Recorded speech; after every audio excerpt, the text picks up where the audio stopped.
Hello, everybody, and welcome to episode 87 of the Best Games Period. I'm your host, Jack Gardner, and with me this week is Marcus Stewart! Marcus Stewart is here! Woo! Woo! Marcus Stewart has made it! I only refer to myself in the third person now! Or Marcus Stewart only refers to himself in the third person now!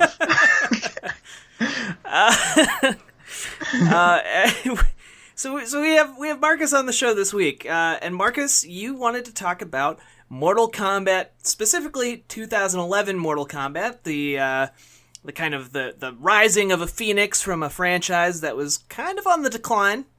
I'm interested in this episode. It's our first one on the Mortal Kombat series in general, and I think it'll be kind of interesting. So, why Mortal Kombat 2011? Alrighty, so Mortal Kombat 2011. Also, if you're counting the numbers, it's actually Mortal Kombat 9, which is, you know, what fans will refer to it as, just to differentiate when you're talking about just MK9. To kind of really kind of paint a picture of why I like this game, if I could briefly just kind of go through my history. Yeah, go for it. Yeah, okay. So Mortal Kombat is my favorite fighting game series ever. I absolutely love this series, and it's one of my favorite video game franchises in general as well. I've been playing the series since it originally launched in arcades. When I was a really little kid, I remember one of my earliest arcade memories was seeing the first Mortal Kombat cabinet in crappy... Arcade. Arcade, yes. What is it? What is that? An arcade, so, you know, back in the era of antiquity, arcades were places gathering hubs for people who enjoyed video games, where you would go to play video games. There would be these things called cabinets, and each cabinet would house a specific game, and you would have to pay a quarter or several to play the game, and you would have to sometimes wait in lines. You could sometimes... Yeah, and these games, for a long time, were the tippity top. They were the most technologically advanced games, and home consoles at the time could only dream to be as powerful as an arcade game. It took a long time before consoles eventually surpassed the arcade, but it's true. It was. And so in the early 90s, at this point, the fighting game genre was, Street Fighter II had ignited fighting games as a genre in general. And, of course, in its wake came a lot of imitators. And one of those was Mortal Kombat. But instead of just ripping, just straight up like, hey, we're just going to do exactly what Street Fighter does, they distinguish themselves by zoning in on hyper-violence as well as using digitized actors instead of just kind of like hand-drawn sprites. So to really kind of like up the gore factor of like, oh my god, this guy's getting his spine ripped in half. You're like, oh, that's a person. Like, these are people. to make it even more visceral. And that's what drew it to me when I was a little kid. I remember seeing the first MK cabinet in a little crappy flea market. And if you've ever seen that cabinet, it has like a cool picture of like Raiden on the side, like lightning. And I remember seeing that, just going like, what is that? And, the little demo screen going through all the, different character animations. And the first characters I remember seeing were, him and Sub-Zero. I think it was, a demo with, those two fighting each other or something like that. And seeing Sub-Zero doing his Ice Blast. And I'm just like, wow, that looks cool. And, begging my mom, I have to play this. And, she relented, said, here's some money, go do your thing. I was like, sweet. And got in there and played around for a bit and, I lost pretty quickly, but I was hooked immediately, just because of that presentation. It's like, oh wow, I'm controlling real people. The characters look cool, the powers look cool, and then of course the fatalities were a very eye-opening thing in a variety of ways. But yeah, and since then I couldn't get enough of the series. I got when the Genesis port of the first game came out, my mom got that for me, and then later on she got me Mortal Kombat 2 and 3. I had Trilogy for the PlayStation 1, which, if you're not familiar, Mortal Kombat Trilogy is kind of like the definitive version of Mortal Kombat 3 that has every character ever up to that point. And from then on, it was kind of downhill, if I know my video game history correctly.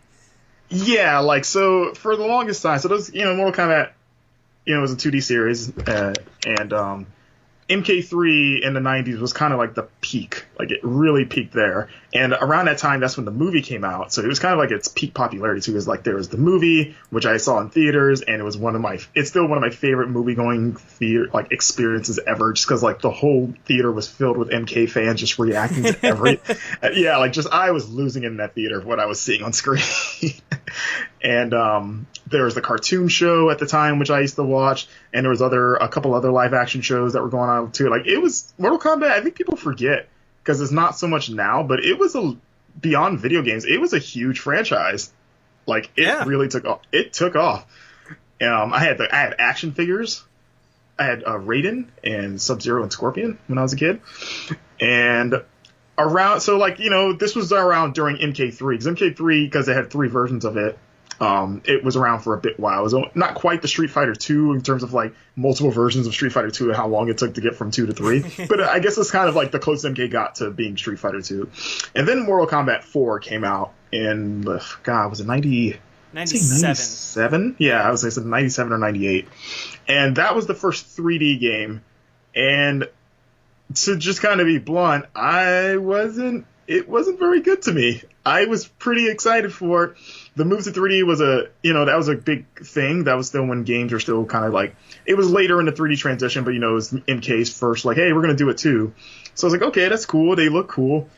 But it didn't play great to me. The animations weren't and it's not like the first game was like the digitized actor games were like known for like, oh man, look at these super fluid animations, but it just didn't look right to me. Some of the newer characters they introduced didn't really hit outside of Quan Chi. And yeah, I remember that was the first time I felt kind of let down by the series, like, oh, okay. And then it was from there that my enthusiasm started to wane. Then after that, we got the spin-off games. We got the Mortal Kombat, the Sub-Zero Mythologies game, which, yeah, like, I knew a guy in elementary school who got that game pretty close to launch, and I remember wanting it because Scorpion's my favorite character, but Sub-Zero's right behind him. Right. And I remember thinking that was pretty cool. I was like, man, I gotta get that. And he got it first, and I've only played that game once, and it was this afternoon at this guy's house, and I played it maybe for about 15 minutes, and it was just like, nope. Like, nope, this isn't good. So too bad there. And then there was also the follow-up to that was the Jax game. Jax, the character, he got a game called Mortal Kombat Special Forces, which I did not play at that time, but I did track down a copy in college a few years ago and bought it, and I still have it today, and I played through it with a really good friend of mine who's also as big an MK fan as me. Shout out to you, Joni, if you're listening. Yeah, that game is hilariously terrible. Like, I beat that entire game. It is dumb. It is the worst Mortal Kombat game. I think it's probably worse than Mythologies, probably. Does it fall into kind of like a so bad it's good level territory? Like, would you recommend people check it out? For the most part, there are some gameplay segments that get really, really frustrating, especially the final level. I remember correctly, the final level is a huge headache, and I remember wanting to just mash my head. Like, I wanted to perform a fatality on the game system. So outside of that, it's like, if you've never seen the intro to that game, there's an animated intro that's semi-famous if you're an MK fan, where it's like this, they do this kind of like 70s, like Shaft inspired intro, and where they're like, Jax, and they go through like the rogues gallery that he's facing in the game, and they all got like little crazy 70s intros. It is like the most bizarre things. You remember, like, this is a Mortal Kombat game. Though it's funny now that game is pretty much forgettable, and even Ed Boon has multiple times come out and kind of disowned that game along with Sub-Zero. Though there's a character from that game, like, so Jax fights like 4 different characters, and they're all completely forgettable and never appear again, except for one named Trimmer, who was like another ninja, because the running joke with MK is like, how many more ninjas are they going to add? All the ninjas. Yeah, like, what color ninja is this one going to be? And he was a brown ninja that could control Earth. And he was kind of forgotten for a long time until he became a DLC character for Mortal Kombat X, where they made him a full-fledged fighting character. So I remember when they announced that, just like freaking out, like I can't believe they looked back at that game and pulled something from it. It's arguably maybe the coolest thing they did take from that game was like, if there had to be something in here of like note, maybe we could Tremor's probably it. And yeah, so that series just entered a decline for a while, and there was also a terrible live action show that was around that time, wasn't good. And it wasn't until the PlayStation 2 when Mortal Kombat Deadly Alliance came out. And that was kind of like a complete just revamp for the series where they went full 3D. They added, the multiple fighting styles and weapons, and it was good. I remember picking it up just because I still like Mortal Kombat enough and I was curious about it, but my enthusiasm was nowhere near what it used to be. I was like, let's see what this is. And I remember being legitimately blown away. And a lot had to do with that, the game opens with a really famous intro with sort of stories like Quan Chi and Shang Tsung, who are kind of two of the big bads and the two big bad sorcerers in that series, teaming up. And the first thing they do is they kill Liu Kang, who has always been the hero of the series. Like he's won all the tournaments. He's the John Cena of Mortal Kombat, basically. He's the Hulk Hogan. And the very first cinematic of that game is him taking them both on and doing pretty good at first. And then they just overwhelm him and they snap his neck. And I remember my jaw hitting the floor. See, I was like, that's it. They killed Liu Kang. And that was kind of like a symbolic of like, nothing is sacred. We're just going to completely re-examine this series. And that game wound up being very, very good. And then they followed that up with Mortal Kombat Deception about 2 or 3 years later. And to me, Deception is the best Mortal Kombat game of those 3D kind of PS2 era. Like that game took what Deadly Alliance had built and added a bunch of cool stuff. They added, or they brought back a lot of the older characters like Melina and Ermac, who had kind of been forgotten about, and kind of, gave them some new life. It was cool to see. And it was a super fun game. They added a bunch of cool extra modes like the kart racing and the puzzle combat that I had a lot of fun with. And I was like, okay, like Mortal Kombat's back. Yeah, baby, we're doing it.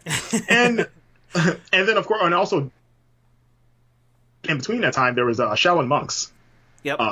Did you ever play Shaolin Monks? That was the co-op game. So that's the best. They took another stab at doing a Mortal Kombat spinoff. And by far, this is the best spinoff they've ever done, where it's like, if you never played Mortal Kombat Shaolin Monks, you play as it's like a 2-player co-op brawler where 2 players control Liu Kang and Kung Lao, and you just fight through the storyline of the first 2 tournaments, I believe, like Mortal Kombat 1 and 2.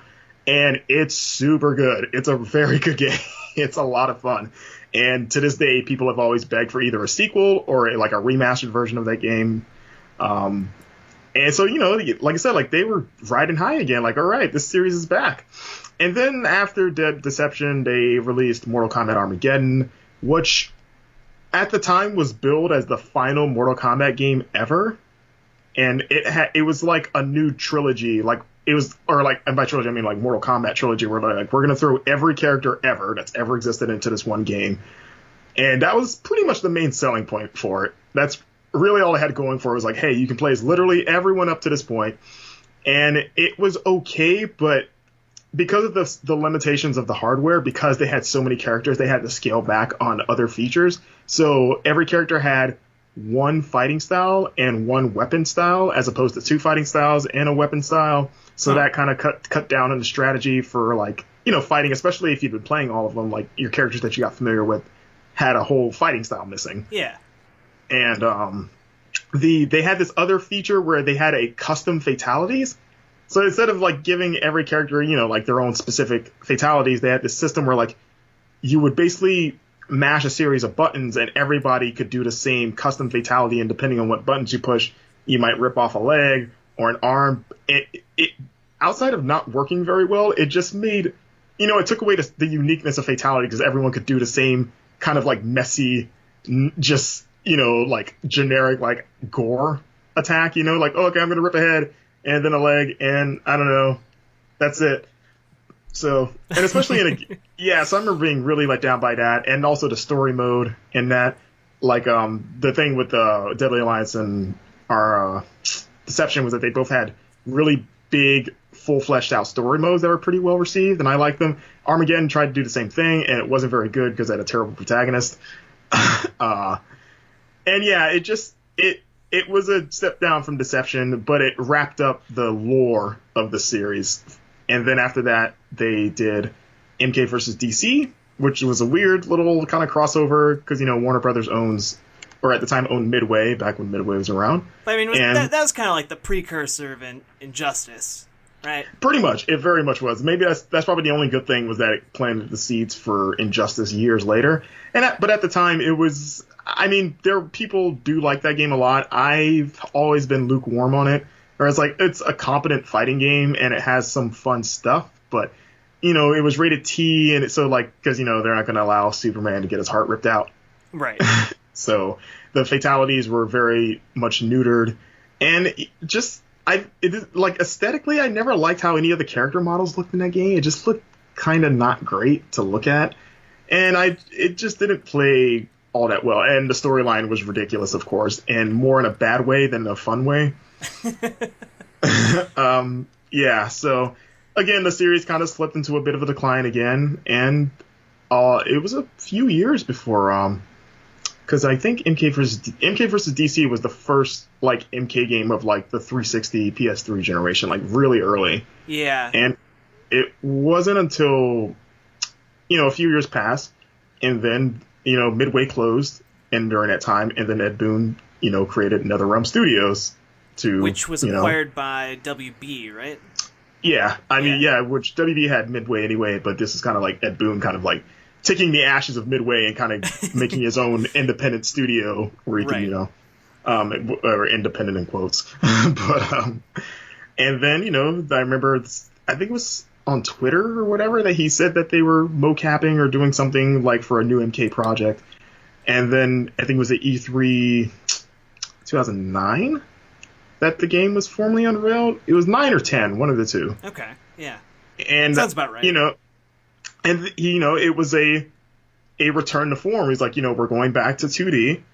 We're doing a retelling of the first 3 games, so all that classic roster that pretty much everyone associates with that series is all going to be back, and we're gonna, this for MK fans, this is going to be what you grew up loving, but at the same time we're going to add a bunch of new stuff to it, and because it's a retelling of the original game or the original storyline, things aren't going to go down the way you remember them. We're gonna change some things up here in some very big ways. And I remember I was in college. I was still I think in my first year of college when this was announced. And the friend I mentioned before, her and I, we had always been super huge MK fans. And I remember we were fangirling over this news, oh my god, this is everything we ever wanted. And following it super closely. I remember when they released the demo for it. I think about a month or two before the game released, we excitedly left class to go download it and played a ton of matches in it. It was an event, and every news drop of here's a new character, and just seeing oh my god, Nightwolf is back, wow, even Noob Saibot, man, that's awesome, and then the new stuff too of hey, god, the X-ray stuff, which I'll get into a little bit later. It was exciting. I don't think to this day I've ever been as excited for a fighting game as Mortal Kombat 9, because it was something that was capturing my childhood, but making it new again. Right. That makes sense. And yeah, and it also helps that when the game came out, it managed to live up to all of that promise. It is a phenomenal, phenomenal game. It I don't know if you I've been talking for a bit now. If you'd like to ask anything about the series, I've been fangirling, but yeah, I think that's a good kind of we'll hit that gap of the game came out and it was awesome, and I'll get into why in a bit. But what about you? Do you have any personal history with MK or this game in particular, Jack? I am approaching it from the unique position of having no strong affinity for Mortal Kombat. Mm-hmm. Fighting games in general for me, what's more my speed is Super Smash Brothers and the recently released Dragon Ball Fighter Z. Dragon Ball Fighters. Is that officially it? Yeah. I seems like people aren't even sure if it's Fighter Z or Fighters. I have officially it is Fighters. Oh, really? Yeah. Huh. Okay. But there is the very because of the capital Z, there is the very strong inclination to Fighter Z. But that's not how you're supposed to pronounce it. Fighters. I don't like that. Yeah. I compromise by just putting a real big emphasis on the Z. Fighters. Yeah, yeah. It's like the game came out in the 90s remember when it was the cool thing to replace things with an S with a Z, like boys to men. Yes. So I didn't really grow up playing Mortal Kombat, and also did not grow up playing Street Fighter. Like, I only really got into like fighting games through Soul Calibur 2. Mm-hmm. And it's another great game.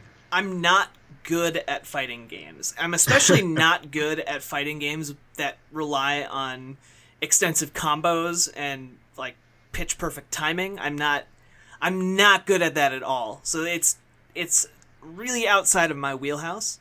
I played some of Mortal Kombat 2011 to prepare for this podcast, but I hadn't really played it since it came out like a long time ago, and I only played it a little bit at like other friends' houses and stuff.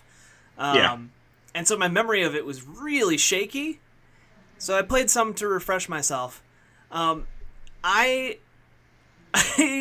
story of these games, I'm not sure if it's supposed to be taken seriously, but it seems like it's taking itself very seriously.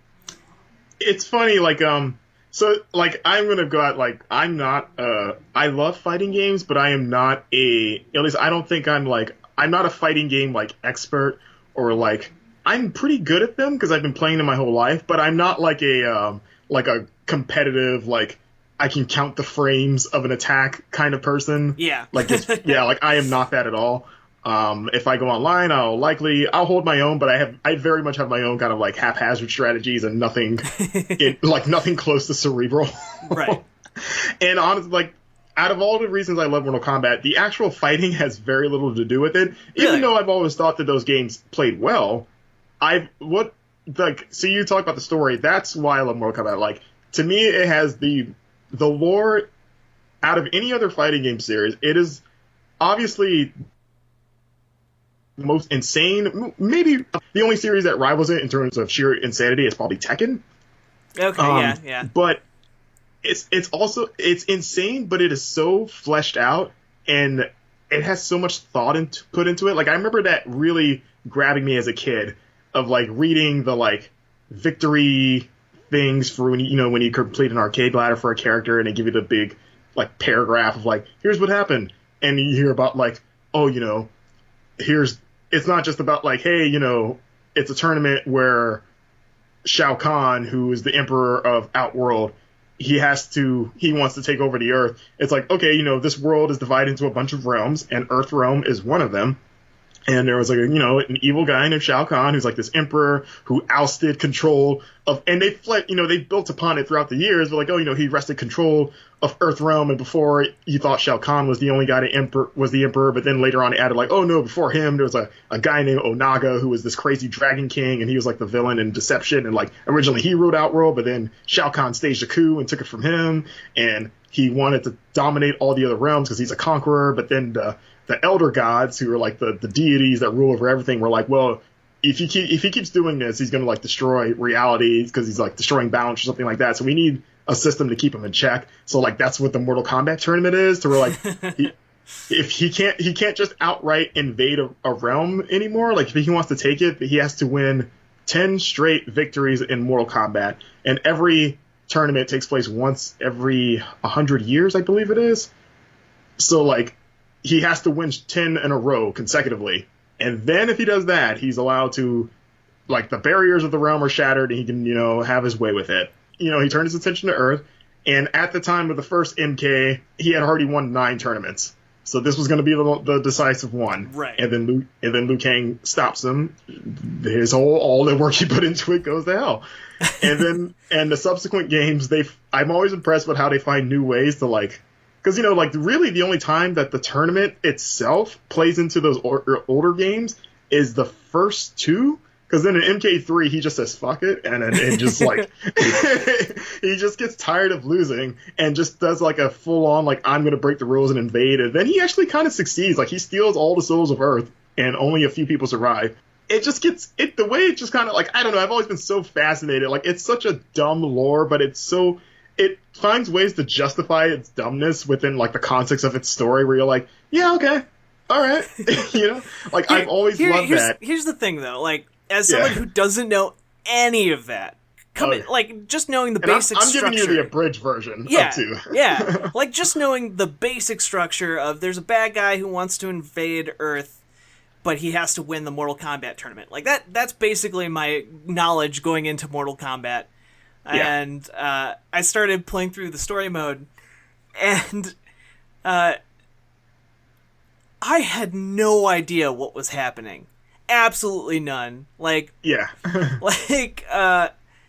But I guess it's like trying to jump into a comic book series that has been running for like 500 issues.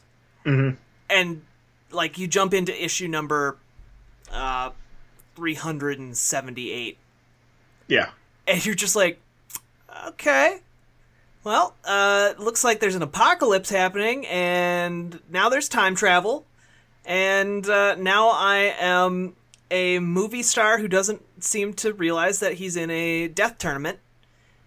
And good old Johnny Cage. Yeah. And everyone seems to be making poor decisions, and also like at every turn I was just like, it is, especially it's like out of context for you because it's like Raiden's having these flashbacks of the way the original timeline was. So you're like, what is? I don't even know what that is. So he's like, it's like you play as Johnny Cage for a little bit. I was like, okay, I'm kind of getting my bearings, and then it switches over to someone named Sonya Blade, who's on the island You've never heard of Sonya Blade before? I've heard of Sonya Blade. Okay. But like, she's after someone else on the island who's a bad guy, but she's also there to save her commanding officer. She gets challenged by a god of thunder to deathmatch, who then seemingly lets her win and then like becomes a flash grenade, allowing her to rescue the guy who's been jailed on the island, and like then they have to go. And then she fights 2 scantily clad ladies. It was just like, I was just like, what is happening? I have no idea what or why. And I get that it's related to the older games, but there's nothing there to explain it if you are coming in blind. Yeah, it's been a long time since I've played that story mode. I remember broad strokes of it outside of a few very vivid moments. Especially a particularly heart-wrenching moment towards the end of that campaign. But yeah, like if we're talking about that, so like let's talk about that campaign for a second, because that's a really big part of that game and that game's appeal. So that was the start of the NetherRealm fighting game story, and it was such a surprise because like you see now that a lot of fighting games go more so than any other history or the genre's history. Story and fighting games matter more now. Like you hear remember when Street Fighter V was like, hey, we're doing a big story mode. It won't be out for a few months after the game launches, but we're doing one. Yeah.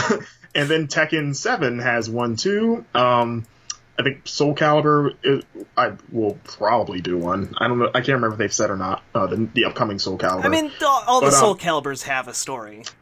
They do, but the stories before that were very, they're not like cinematic like this was. They're more it's all like text, yeah. Yeah, like it's crazy like ladders and crap. I don't know. I like Soul Calibur. I've never been a big fan of their story modes, but that's neither here nor there. But this was the first time that a fighting game has done like a truly like, hey, we're gonna do like a cinematic cutscenes, but then like it blends pretty seamlessly into the combat. And you're not picking anyone, you're just playing whoever is kind of the focal point of the story at that moment. And it was a huge thing. Like, I loved it, and it was really well received. They're like, this is kind of a turning point for fighting game stories. We're like, not only is this kind of well done from like a technical level, but the story is actually really engaging. I mean, it though? It's really, you're right, it is really technically well done. But my main thought I had while playing it was like, this is really impressive, especially for 2011. but it's not the Stone Ages. It's still not a great story. You know what, you have an interesting because you're coming in blind. Like, it's cool. Obviously, it's cool if you're a fan of the series, especially if you are a fan of those first 3 games, because that's what it's retelling is the story of the first 3 games. Yeah. So it's the novelty of seeing what you know get flipped on its head. So you're like, okay, normally. And even Raiden is kind of, Raiden is he's the only character in that story mode. So just briefly, if you don't know what the story is, so like that apocalypse in the beginning, it opens up, that's the ending to Mortal Kombat Armageddon. So Armageddon was like, you remember when I said that was billed as like the last MK game ever? Yeah. Like that was kind of like how that wrapped up, where like the fighting had gone on so long that it just, the fabric of the realms became so fragile that reality was going to collapse, basically. So, like, the Elder Gods had, like, a safeguard, and it was this, like, the opening cutscene of Armageddon, if you look it up, it's what that intro is, where, like, all the people fighting in front of this pyramid trying to reach this power. So, like, what I did like about 2011 was that, as much as I was kind of down on Armageddon, I liked that it kind of, like, paid off the ending to that game, and didn't just completely, like, wipe it. You're like, oh, okay, they've somehow managed to connect, even though this is a reboot, they somehow managed to connect that game to narratively explain why this is a reboot, and just, instead of just, starting clean, just saying, like, hey, this is a reboot, there's no narrative reason for it, you know what I mean? Yeah. It's like, okay, there is a reason, because Raiden lost. Like, the good guys lost, Shao Kahn got the power at the end and became, like, immortal, and then that was kind of, like, Raiden's last-ditch effort of, like, looking back over the entire course of like the series and seeing like trying to figure out where he went wrong, basically, and it's almost like a meta commentary. Yeah, like pretty much. Like they even show like a scene where like when he's doing the process of him going back in time, you see like flashes of like moments in all the other games, and he's like, I have to like send my consciousness back to my past self and try to figure out what I can alter that will avoid this horrible like apocalypse, basically. Right. And he doesn't know what that moment is, and that's kind of like the main that's kind of, the main story of the story in MK11 is him trying to figure out what exactly he should change. And he's taking a lot of stabs in the dark, and oftentimes they backfire horribly. Because, you're fiddling with time with no idea what to fiddle with. So as an MK fan, I thought that was really cool and fun to watch, of like, okay, like, one of the big things is like, oh, Sub-Zero becomes a cyborg ninja, whereas before that had never happened before. Like are you at least familiar with the characters of Sector and Cyrax? They're like the two. Yeah, I am now. Robots. I am now after playing through some of this game. Okay, yeah, like in Mortal Kombat 3, they're introduced and they're like the robot. Let me just say, I'm so happy that you're here to explain all of this in detail.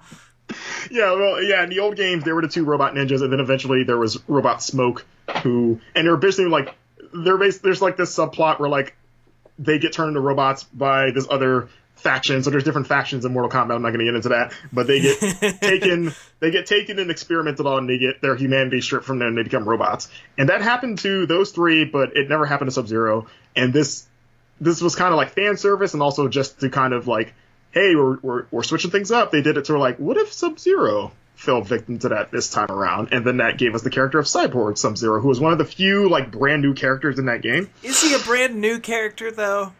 Yeah, there's never been Cyborg Sub-Zero before. But I mean, he's still Sub-Zero. He's just a cyborg. I mean, no, now. he has a different moveset though. He has a different moveset. Okay, like but he's still the same character, just a cyborg, but with different moves because he's a cyborg. I mean, yes, sure, we'll say that. I mean, his humanity has kind of been stripped from him, and he does have a completely different moveset, but, I mean, obviously he's still Sub-Zero, he's just a robot this time. Okay. But, like, stuff like that of, like, okay, that's a huge change in the fiction, so, like, the story isn't afraid to really, like, like, nothing is sacred with that original timeline. They're going to mess with it as much as they want. Now, and, I do have a question. Can you explain to me the character of Nightwolf? Okay. Can you explain how I can contextualize him in a non-offensive way? Let's see. Off the top of my head, I don't have a wiki in front of me right now. Okay, well, for listeners, he basically looks like John Redcorn from King of the Hill if he got real swole. Yeah, if he was swole John Redicorn with with vaguely supernatural powers. Yeah, he is a Native American fighter. He can shoot like spirit arrows, and he has a spirit tomahawk that he can cut people with. And his fatality in the old games, like one of them, he would like summon a beam of light from the heavens. I don't know if it's supposed to be God or a god, but he can it vaporizes his opponents. Literally the sky opens up and like a beam of light just comes down, and the dude that's in it becomes like a skeleton. And I was like, all right, that's kind of cool and also disturbing. Okay. Very specifically, he's introduced in Mortal Kombat 2011 with very little preamble, because you're playing like the Scorpion side, that part of the story. And Scorpion and Nightwolf have a conversation about how their respective peoples have been oppressed. And I have no context for anything that's happening with Scorpion. And so I was just like, I don't know how I feel about this. Is he like Scorpion's like, are you saying that he might be a little bit entitled, and he's like, it's kind of like a I mean, he's not white, he's Asian. Yeah, but I don't know if like Scorpion's like been a persecuted minority or what. Is he unjustly trying to put himself on Nightwolf's level? Yeah, man, me too. I know what it's like in Nightwolf. That's kind of what it came across as. Nightwolf gives him side eye, like, are you serious? I mean, God, this is getting into Scorpion's backstory. I mean, so he comes from a ninja clan, and they have been, so the ninja clan that he comes from, oh man, if you're a fan, you might kill me. I can't remember off the top of my head if they're from Earthrealm or Outworld, but at some point they get another, I don't know if it's Shao Kahn or another rival clan, but someone like subjugates them. Dumb question to interject here. Yeah. What is Outrealm? Yeah. Other than not Earthrealm. Outworld. What is Outworld as? Outworld is just it's another realm. So there's a bunch of different realms that the characters come from. The two that you mainly hear about in the series are Earthrealm and Outworld. Outworld is kind of like it's just like an alternate, like it's its own realm. It kind of like the general like picture that you get usually with Outworld is that it's a kind of barren, like, I don't want to call it a hellscape. It's not like that, because there is another world that it's basically hell. Okay. And that's much more, that's more befitting of that subscription. But it's just like because there are beautiful parts of Outworld, but under Shao Kahn's reign, he's kind of turned it into a hellhole. So it's just another realm basically. And honestly, it has been peaceful before, but it was under Shao Kahn's rule for so long that it kind of has the reputation of like, don't go there. Right. That's the bad neighborhood realm. So yeah, that's, Outworld has its own races, like a lot of races, and the characters from NK reside in Outworld, like Reptiles race, actually no, I think they have their own. I can't remember their realm is like if their own realm or if it's like a region in Outworld. I can't remember, but like like Baraka's race. Baraka, he's like the crazy teeth guy with the knives that come out of his arms. Yeah, like his races, they're native to Outworld, and the same with Goro. Like Goro, the forearm guy. Also, is Kitaro basically just a cat version of Goro? I believe his official canon thing is that he is from the same general race, but like a different like kind of part of it, like their own kind of like I guess subspecies you could say. Okay. Because their official race is like they're like half man and half dragon, and I think and Kitaro's half man, half. I think they cat. Just have more. I don't think they're actually like half cat. I think they just have more feline features. It's a cat dragon. They do, like, Kitaro in MK11, like, his design is the most feline he's ever looked, because before he was just, like, a musclier Goro that had, like, tiger stripes, and then with MK11, they really, really injected the felineness, because I think he has, like, a feline-looking face. Yeah, he does. Yeah, like, they really went into that. They accentuated his feline aspects a lot in that reboot. Okay, so back to So anyway, Scorpion. Yes. Oh god. So like his ninja clan got attacked, I think, and like was under the thumb of like other people, and Scorpion's story is more about him than his dudes, basically, because like his thing is that he's like the reason he's Scorpion is that when he was alive, like Sub-Zero's clan, because his clan and Sub-Zero clan were like rivals. Okay. And then Sub-Zero murdered his family.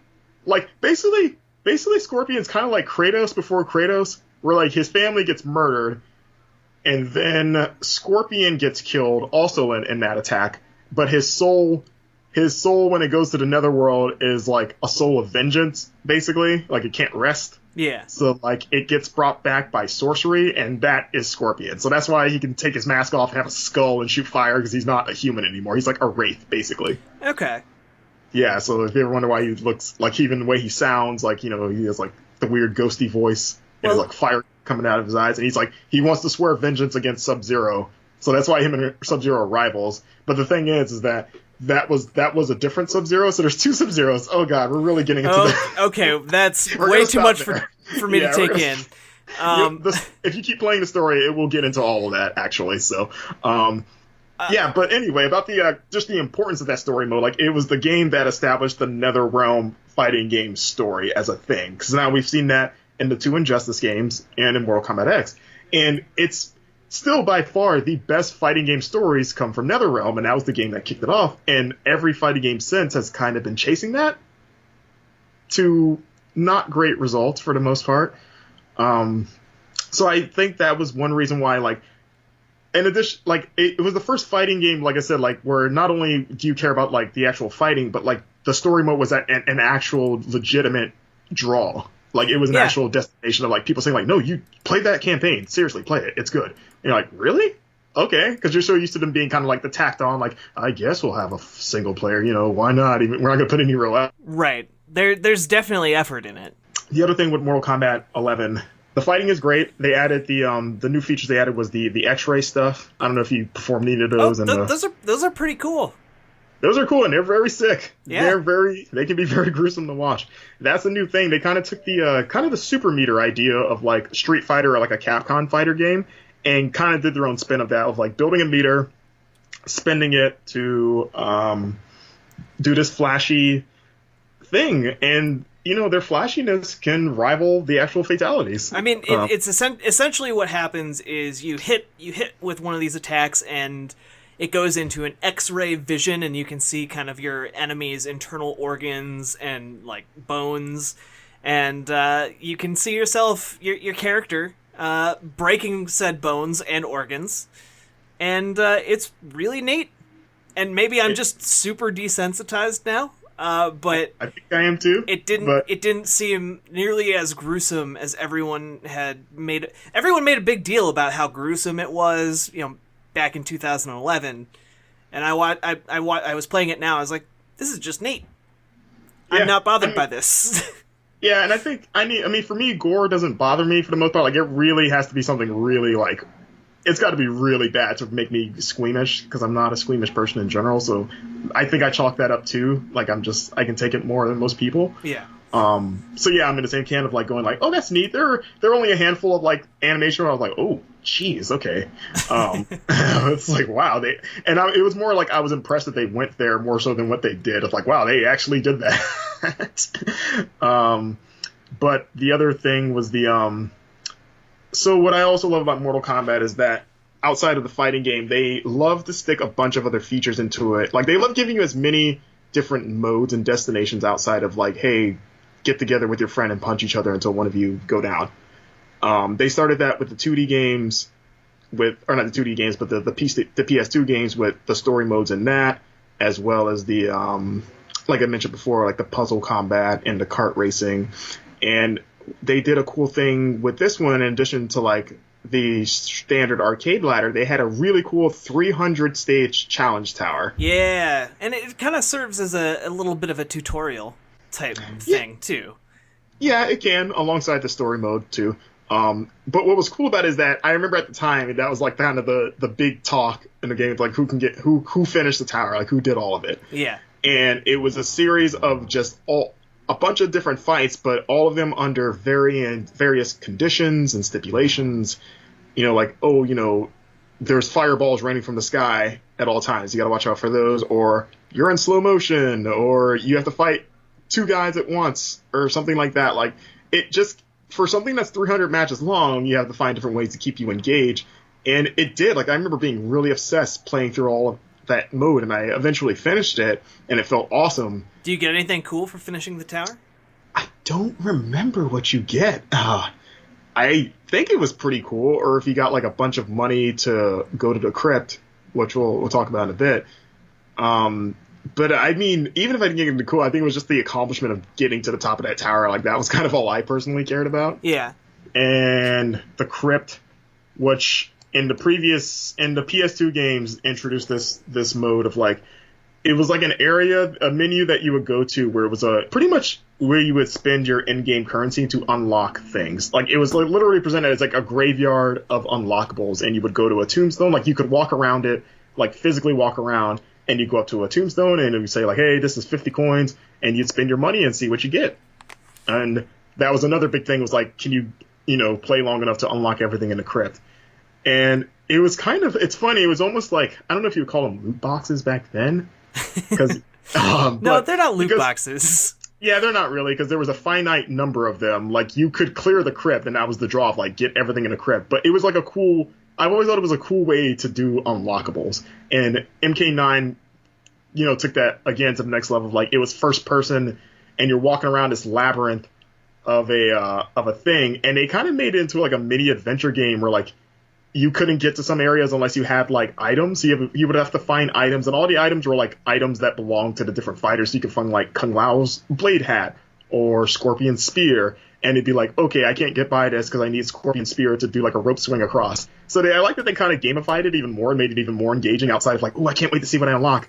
There was also a terrifying there's a terrifying like creature that's also in there that he became kind of a meme for a while, where like, randomly, without warning, as you're walking through, you'll like, there's sound effects and stuff, like you'll hear things scuffling around in the crypt because it's a creepy graveyard that you're walking around. Yeah. And then every now and then this like gremlin creature thing will straight up pop up in front of your screen, and like, it's a complete jump scare, and it comes out of nowhere. Like, it's literally like like just this thing all up in the screen, and it scared the crap out of me because I was not expecting anything like that. And I remember like looking online, like, has anyone else run into this thing? And then it was people on forum popping up like, oh my god, what was that? And you're like, now I'm like scared to walk around to things I don't like. Was that a one-time thing? Could it happen again? So it was like I like that they took that and made it more engaging, which, played into the loop of like making you want to engage with all the modes. Which, right. For this game, they added a few things like, like, you remember Test Your Might? Yeah. It's like, the classic in the MK games. It was like a mini game in between the standard arcade click ladder where you would hit buttons to build up a meter for your character to chop through blocks of wood or cement. And this game brought that back and kind of upped the ante with other modes like Test Your Luck, where it'd be like and this kind of goes plays into where you asked before about like if the series takes itself seriously.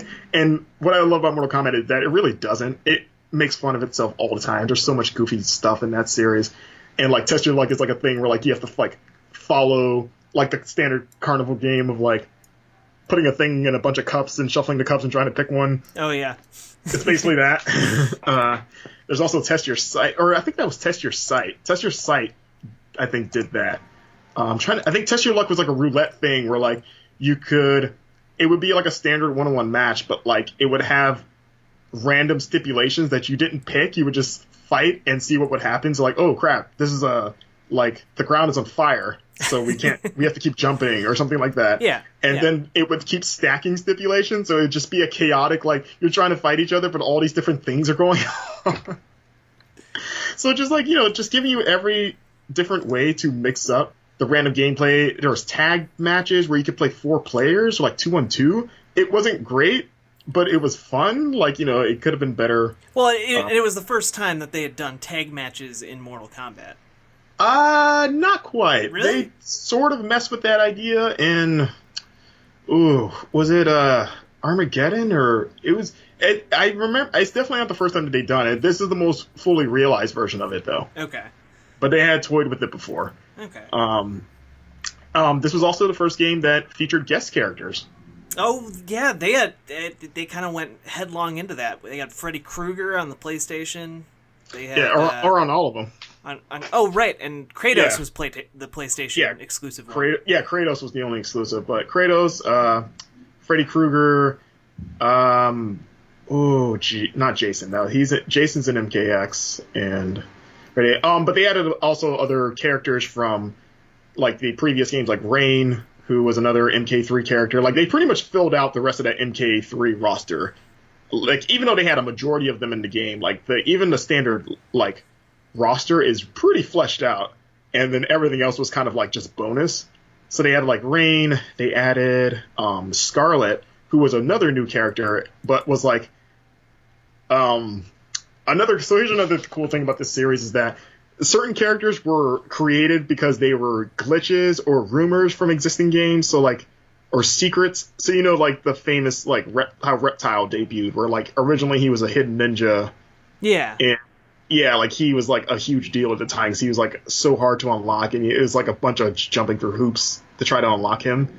And then they kept playing with that with other characters like Smoke, where you would see Smoke hiding like every now and then in the Living Forest level. He might peek out of a tree, and he'd be like, "Wait, there's a gray ninja? Who's that?"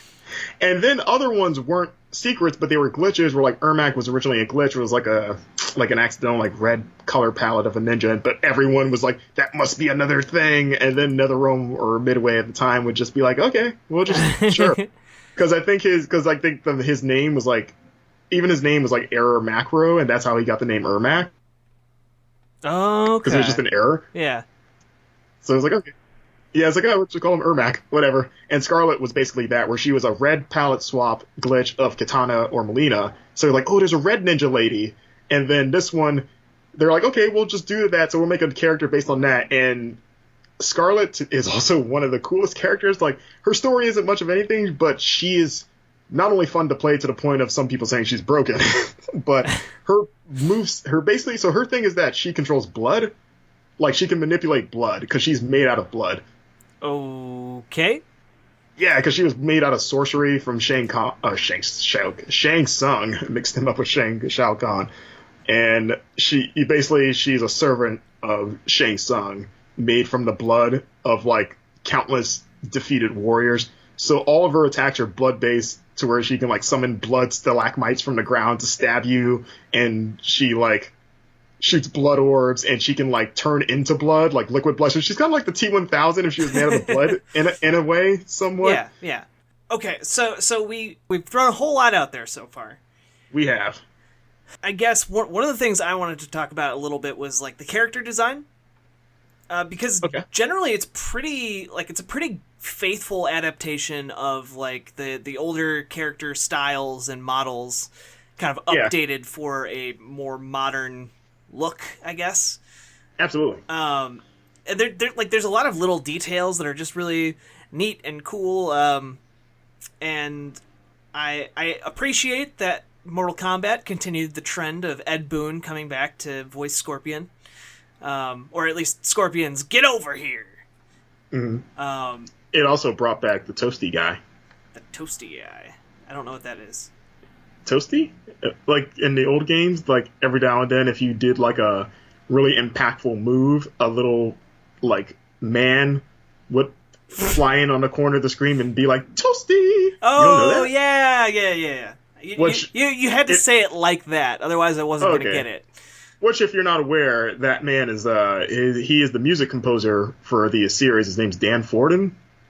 Oh, all right. Yeah, who he returned to compose the music for MK9, and awesome. Subsequently they used an updated version of like of a sprite of him, like a modern day version of him, to bring back the Toasty thing. And I remember seeing that in games. They didn't promote that when they were promoting, like, hey, we got Toasty again. And they just let players find it, and I was like, a cool little, no way, they even brought that back.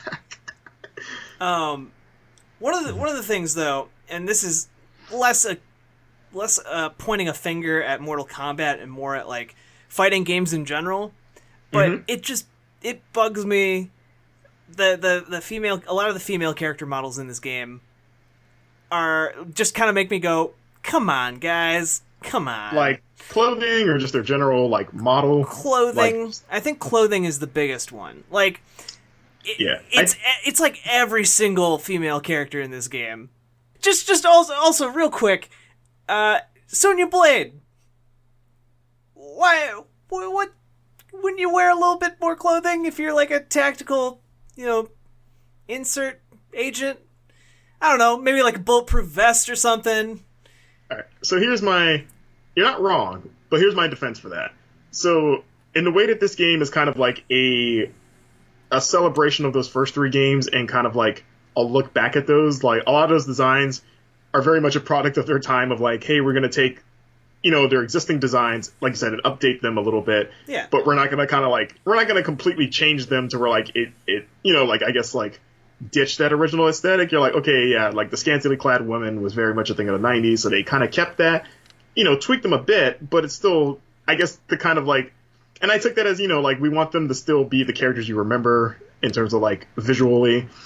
And then it was in Mortal Kombat 10, they did scale back on that a bit, where like Melina has a more conservative looking look, as well as Sonya and whatever. So I think I took it as like MK9, we're gonna give you what we remember, and then MK10 is like where we move forward in different ways. Yeah, that is true. I played a little bit of 10, and I remember approving of kind of like how they had matured some of the characters, I guess, while kind of still maintaining their personalities. Literally matured them because they're significantly older. Yeah. So Sonya Blade's a mom in 10, right? Yeah, several of them are parents. Yeah, several of them are parents in that game.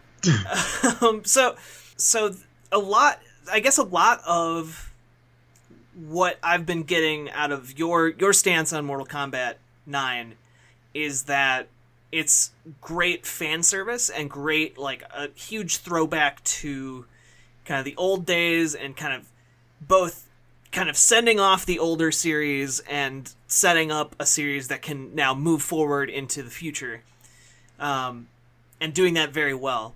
Would you recommend people play Mortal Kombat 9 over like the original or 2 or 3 or the previous games? Like, is it good enough to kind of stand on its own with all of those features kind of put into it, and you can kind of leave the past, or as a certain Star Wars character might say, let the past die? Yeah, absolutely. I think that it is obviously from a pure gameplay standpoint, it plays better than those old games ever did. I think without the nostalgia or familiarity with that era of Mortal Kombat, jumping back to those games isn't great. Like even someone that's grew up with those and have an intimate familiarity with those games, there's even that like adjustment of like, oh yeah, that's how this used to play. So I would recommend going back to it only if you want like a more for historical reasons than like pure fun of like, hey, you want to see what this used to be. But like the game still holds up. Like if you ever played Injustice or MKX, that's where it started, was MK9, like that style. Yeah. And I also like Mortal Kombat 9 compared to the other games in the series, and even MK10, I think it is the most complete, well-rounded entry in that series in terms of like it has a bit of everything for everyone. You've got the standard fighting, which is fun. You've got a story mode that overachieved, basically.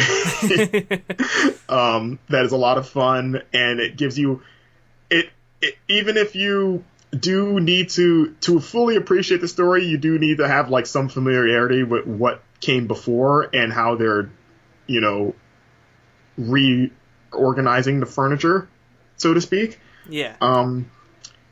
I think there's a decent, like, at least enough context clues there to where you can maybe guess, like, okay, I guess this was maybe a thing before. But I think the sheer, like, insanity of that series, there's something very appealing about it that you kind of like, this is so crazy, but I kind of want to see where this goes because of how insane it is. Right. So it's a very entertaining story mode. You've got a 300 challenge tower for testing your skills. You've got the tag mode, all the different test your whatever modes. You've got a great roster of characters that feel very different from each other, especially from an era that was kind of notorious for having a lot of palette swaps of different characters. Like, this might be maybe the most fully fleshed out those characters have ever been from like a gameplay standpoint. To throw this in there, as someone who's not good at fighting games that rely heavily on kind of longer combo systems, like it's real hard for me to pull off a combo intentionally in Mortal Kombat.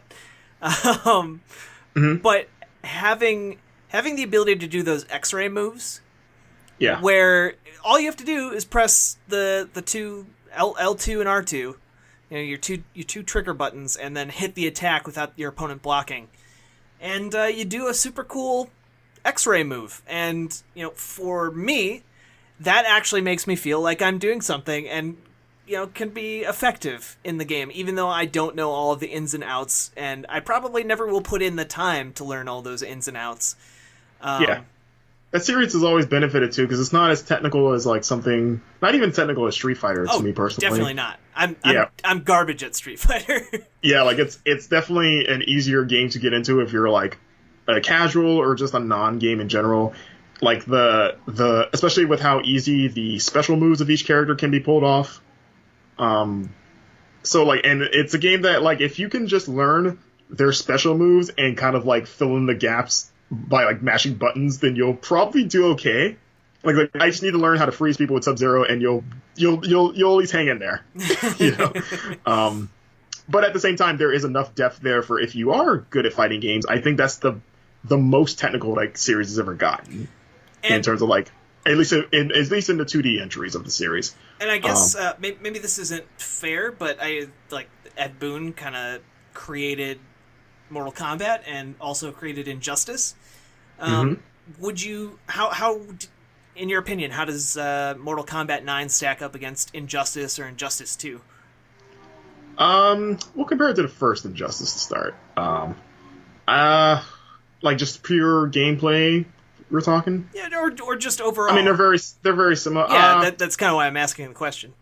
I would like maybe is Injustice maybe a better fight, like a fighting game than Mortal Kombat 9? I don't know. Injustice did cool things, and Injustice actually introduced a thing that Mortal Kombat later implemented, which was the stage interactions, like being able to grab stuff from the stage and throw it at people.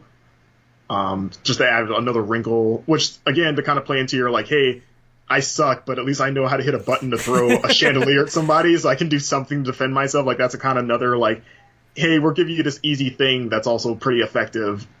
So they MKX eventually adopted that. But I'd say overall, and maybe it's because it's funny because I'm a DC fan too, so they both have the draw of like I like their universes. Man, that's a good question. I think I'll still say MK9, but it's very, very close. It's been a while since I played the original Injustice. I don't know if I remember if it's like on a mode standpoint. I don't think it has quite as much there as MK does. Because I don't think they have a crypt equivalent, at least not that I'm remembering right now, or just the sheer breadth of things to do that the Mortal Kombat games tend to have. But they also have their share of features though. Like they're very much NetherRealm games in terms of like we'll give you plenty to occupy you outside of the standard. They're both good. How about that? Yeah. But yeah, that is a possibility. they are both very, very good series. I've had a lot of great time with both. But this is the one you nominated for best game period. I did. One of the best games period. Not the best game. It's the best Mortal Kombat game ever. Even though Mortal Kombat X is getting Teenage Mutant Ninja Turtles, or has gotten them. I mean, that's cool. MKX I think is an awesome game, and I still enjoy playing it to this day. I think the Living Towers in MKX I think are cool, but they're not quite as cool as the kind of like the other things that 9 had. Whereas X pretty much only has the Living Tower stuff as its extra stuff. I mean, it has a story and a crypt and whatever, and the faction wars, which MK9 introduced as well. We didn't really talk about that, but there's like a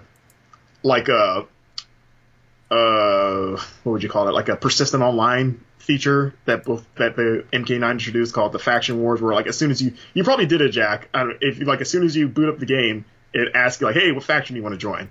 Because everything you do feeds into your faction. I was playing it on the PS Now service on PlayStation 4. Oh, okay. And I don't think the online works. It's PS. It's like a fighting game. It works fine for the most part. Like my internet's good enough that it can handle that. Okay, because like for a fighting game especially, that can be a very tricky proposition. But I didn't try playing it online just because I don't know that the servers are online anymore. I should probably have tried that. To be honest. MK9 servers, as far as I know, are still going. As far as I know. Well, it didn't prompt. I also don't know if PS Now can connect to online services. Yeah, like that. I don't think it can. Maybe, I don't know. I guess it'd be weird because you're streaming a game, so how would you? I don't know. We're getting into technical stuff. Yeah, the server connects to the other server. Yeah, that's what I was thinking. Like, so you're streaming a thing and it's using the stream server, the cloud, to connect to another cloud, or I don't know. But yeah, it's in 9. I think ultimately I was saying like 9 is still a stronger game than X. Though X is still a very, very good game. Okay. But like I said, like it's the most well-rounded package that they've ever done. It plays extremely well.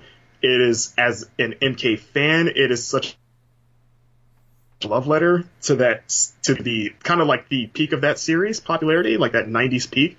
It just brings all of that back and kind of reminds you of why you got into it in the first place, while introducing a lot of interesting new ideas that make you go like, I want to see where this new timeline is going now. Because they change, like I said, like they change a lot. Yeah, and it ends on a very different note than it does in the first timeline, for the most part. And it's good for newcomers because you kind of, like I say, like you're introduced to those characters as they were back in the day, just with some modern tweaks. But you're still getting kind of like MK3 Cabal or whoever. And for what it's done for fighting games, going for like it is the most, I think, right under Street Fighter 4 in terms of like the defining fighting games of recent memory. I would still put Street Fighter 4 above it because I think Street Fighter 4 did what Street Fighter 2 did, where Street Fighter 2 kind of like established the modern day fighting game genre. I think Street Fighter 4 reinvigorated it.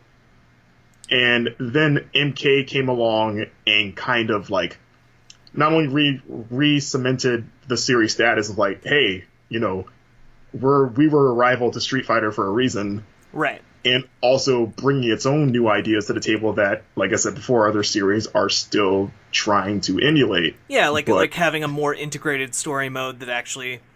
And just other modes of like, hey, look at all this creative extra stuff that there's other things you can do with a fighting game outside of the norm.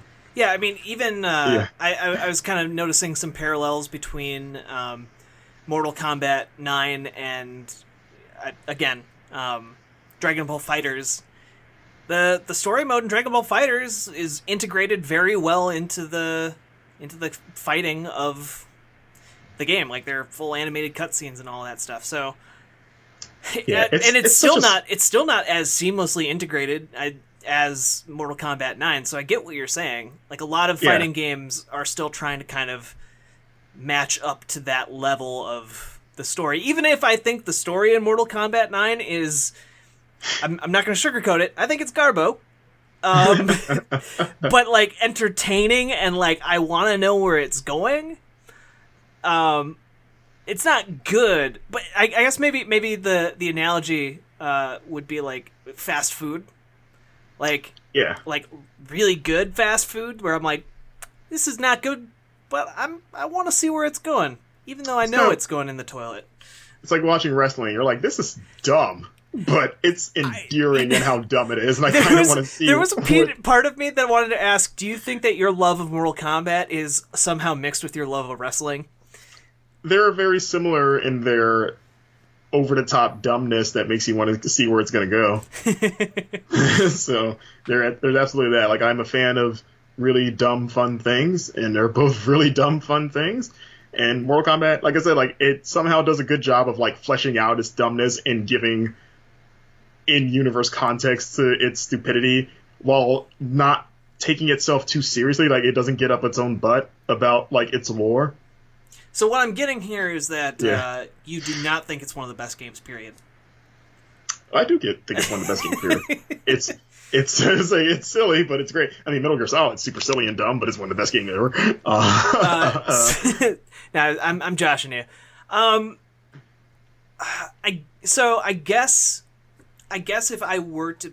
Because a Mortal Kombat game needs to be on any kind of canon list of best games, period. Mm-hmm. And I guess from, like, what I played and what your input, like, Mortal Kombat 9 is basically the definitive Mortal Kombat, but kind of made new again, and kind of more palatable for maybe a modern audience. Yeah, I think it rivals Street Fighter 4 as the best fighting game of the last generation. I don't think they're 1 and 2. I think they're kind of like 1A and 1B. I would put them as good for different reasons.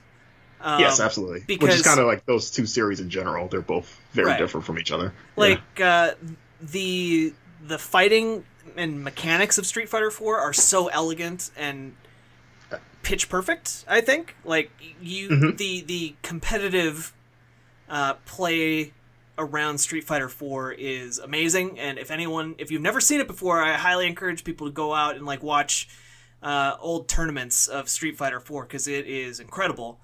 And I don't think Mortal Kombat 9 is on that level. Like, it's like a rung or two below that, but kind of in the same area where Dragon Ball FighterZ is, where you don't need to be... I don't think Dragon Ball FighterZ is ever going to be like a tip-top pro-level, esports game.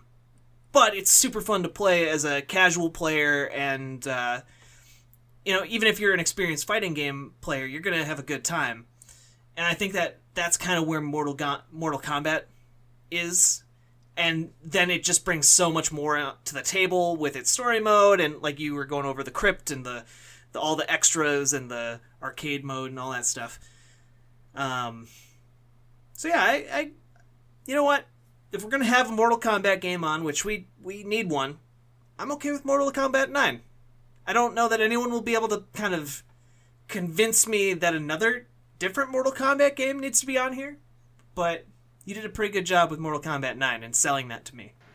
Yeah, like I said, it's the only other game that you could probably argue in terms of like historical significance would be MK2, but like I said, 9 is the most complete package. It's got I struggle to come up with anything truly bad to say about that game, because it's just fun on different levels. It keeps you coming back with all the different things to do. It's easy enough to get in, but there is a high level of competitive play if you like to, get more intimate with its systems and characters. Ooh, intimate with its systems. Yeah, if you want to get more intimate with Sub-Zero, if you want to, really get a cold shoulder, if you know what I'm saying. If you want to warm up to Scorpion and his Hellfire. If you really want to see a God of Thunder lay hands on a buff cyborg dude, this is the game for you. Oh, by the way, I recommend, but apparently you'll love this. The reward for clearing the challenge tower, I'd forgotten this, but you got a new outfit for Melina, which was a costume that if you finish the story, you'll see it. But it's like her when she first gets born, so to speak, because she's created.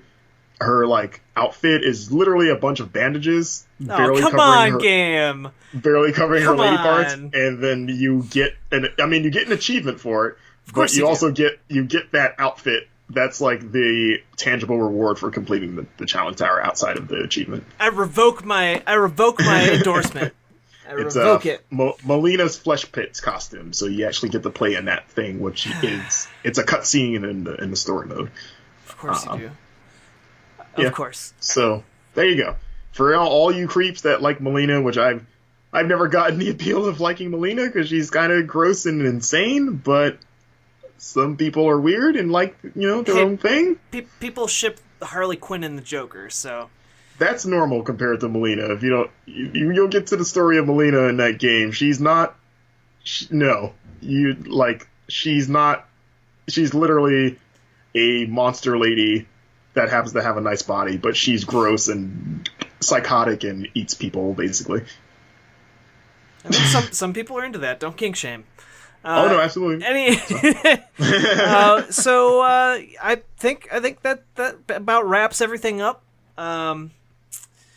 And let us know what you think on Twitter, and you can find us at Best Games Period, and you can also find us on iTunes, SoundCloud, all kinds of places. Just search for Best Games Period on SoundCloud every or realm. iTunes. Every realm. You can Every find realm, them. yeah. Outworld, Edenia, Hell, wherever it's all those places. Yep. And with that being said, where can people find you, Marcus? You can find me on Twitter at MarcusStewart7. If you want to correct something I said wrong about Mortal Kombat, please tweet me. I probably did at some point. If you want to send him a long diatribe about how the struggle of Native Americans is in no way equal to the struggle of Scorpion. I never suggested that. The game did. I literally could not get over that moment, Marcus. My jaw dropped. I was just like, did I hear that right? Is that a thing? Anyway. He's like, I can see. You were just like, I can see why you went to hell, Scorpion. Where else can people find you and your stuff? Oh, outside Twitter, you can check me out on my personal website, marcuswritesaboutgames.wordpress.com, where I post reviews and other little features. You can find me on YouTube channel of the same name, as well as follow my podcast, Carving Gaming Rushmores. I'm on that too. Yeah, Jack's been on a few, as well as several other talented voices, where we rank the top 4 games of a variety of different categories, and we debate like crazy. So if you love lists and you love debates, check out Carving Gaming Rushmores on my website or on the YouTube channel Marcus Writes About Games, or you can go to the iTunes or Podbean page Marcus Writes About Games to download episodes of that show. So like, share, subscribe, all that good stuff. And who knows, maybe in the near future we'll do a Mortal Kombat themed episode. Ooh. And as for that, you can find this podcast, Best Games Period, over on Game Informer and Extra Life, the community side of Extra Life, which is community.extra-life.org.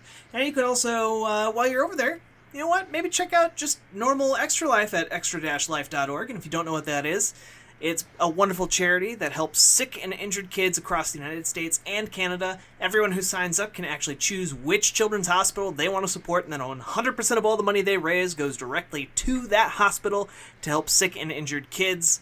So, and guess what? You do it by playing games. So you get to play games, raise money, and help kids. And that's all pretty great. So check all of that stuff out. And with that, I think we're good. You have anything you want to add here, Marcus? No, but I do have the theme song from the movie in my head right now. So, all right. Well, we'll see you on the flippity dippity. Flippity dippity. Test your might. Mortal Kombat.